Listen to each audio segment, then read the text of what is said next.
Hello বন্ধুরা, আজকে আমি সরষে কাতলা বানালাম।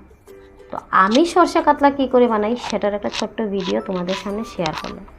প্রথমে মাছগুলি ভালো করে ধুয়ে ওইটার মধ্যে নুন হলুদ মেখে ম্যারিনেটের জন্য 15 মিনিট রেখে দেবো। এদিকে গ্রাইন্ডারে সরষে বেটে নেব। ম্যারিনেট করা মাছগুলি একটা কড়াইয়ের মধ্যে সুন্দর করে একটা একটা করে সাজিয়ে নেব। সাজিয়ে রাখার পর ওই সাজিয়ে রাখা মাছগুলির উপরে সরষে বাটা দেব, হলুদ গুঁড়ো দেব, জিরে গুঁড়ো দেব, দুটো শুকনো লঙ্কা চিড়ে দিয়ে দেবো। তো আপনারা চাইলে কাঁচা লঙ্কা দিতে পারেন, তো আমার ঘরে কাঁচা লঙ্কা ছিল না, তাই আমি শুকনো লঙ্কা দিলাম। শুকনো লঙ্কা দিলে দেখতে দারুণ লাগে।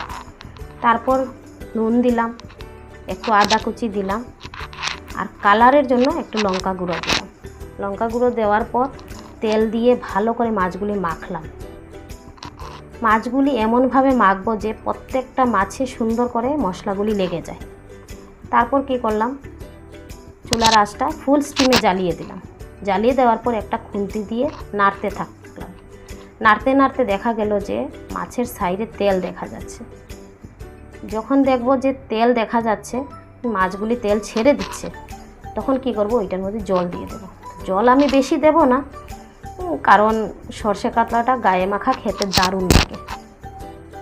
তো জল দেওয়ার পর মাছগুলি একটু নেড়ে নিলাম।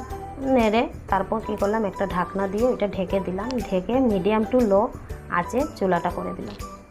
এদিকে এটা হতে হতে কী করলাম, আলাদা একটা কড়াইয়ের মধ্যে একটু তেল গরম করলাম, একটু কালো জিরে ফোড়ন দিলাম।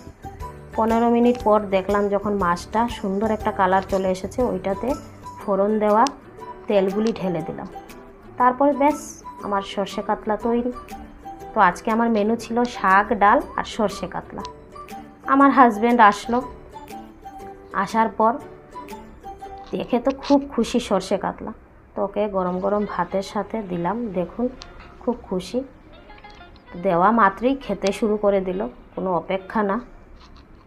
তো আমার আজকের ভিডিওটা আপনাদের কেমন লাগলো আমাদের জানাবেন, আর সবাই ভালো থাকবেন।